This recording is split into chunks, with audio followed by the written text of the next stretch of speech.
আজকে তোমাদের দেখাবো আমার একটা দিন ভর্তি পরীক্ষার প্রস্তুতির মাঝে যেখানে আমি ঘুম থেকে দেরিতে উঠি। এইচএসসি রেজাল্ট রিসেন্টলি দিছে আর আলহামদুলিল্লাহ আমি জিপিএ 5 পেয়েছি, বাট এটাতে এত খুশি হলে চলবে না, কারণ ভর্তি পরীক্ষাটা মেইন। তো আমি আজকে সকালে ঘরে আলো বাতাস ঢোকার ব্যবস্থা করা, দেন আমি আমার ডেটা প্ল্যান করি আর মোবাইলে ডেলি এক্সাম আপডেটটা আমার স্টিকি নোটে লিখে রাখি। সো ফার্স্ট স্টাডি সেশনে আমি নিউরনি বলবিদ্যার লেকচার ক্যাচ আপ করে নিচ্ছি, চেষ্টা করতেছি অপূর্ব ভাইয়া যা পড়াচ্ছে তা ভালোভাবে ক্যাচ আপ করতে। আর এই ক্লাসগুলো অবশ্যই আমি 2x স্পিডে করতেছি। নিউটনীয় বলবিদ্যার এখন একটা লেকচারে 1 ঘন্টা 48 মিনিট ক্লাস করলাম, আর আমি যেহেতু 2x 1.5 স্পিডে করেছিলাম তাই আমার সময় লাগছে 1 ঘন্টা 20 মিনিট।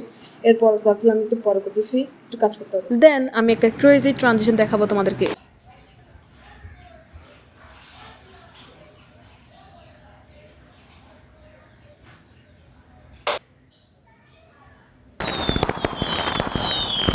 এরপর নিচের বিছানা ঠিক করতে যায় আর দেখি বোন শুয়ে আছে, তাই একবার ধাক্কা মেরে উঠালাম আর ম্যাজিক্যালি বিছানাটা আবার ট্রান্সফর্ম করলাম। দেন আমি একটা নেসেসারি আইসক্রিম ব্রেক নিলাম, যা আসলে এত কাজ করে হাঁপাই গেছে। তো কাপ আইসক্রিম খাচ্ছে, যা আমার একটা আন্টি এনেছিল, থ্যাঙ্কস আন্টি। দেন আমি আমার ফুল ডিটারমিনেশন নিয়ে আরেকটা স্টাডি সেশন স্টার্ট করলাম। আর এই লেকচারটা বড় হলো, আজকে আমাকে এটা ফিনিশ করতে হবে। কেন না, আজকে কোয়েশ্চেন ব্যাংক থেকে আমি কিছু ম্যাথ সলভ করবো। এরপরের ক্লাসগুলো আমি করে ফেলবো। So tata bye bye for now.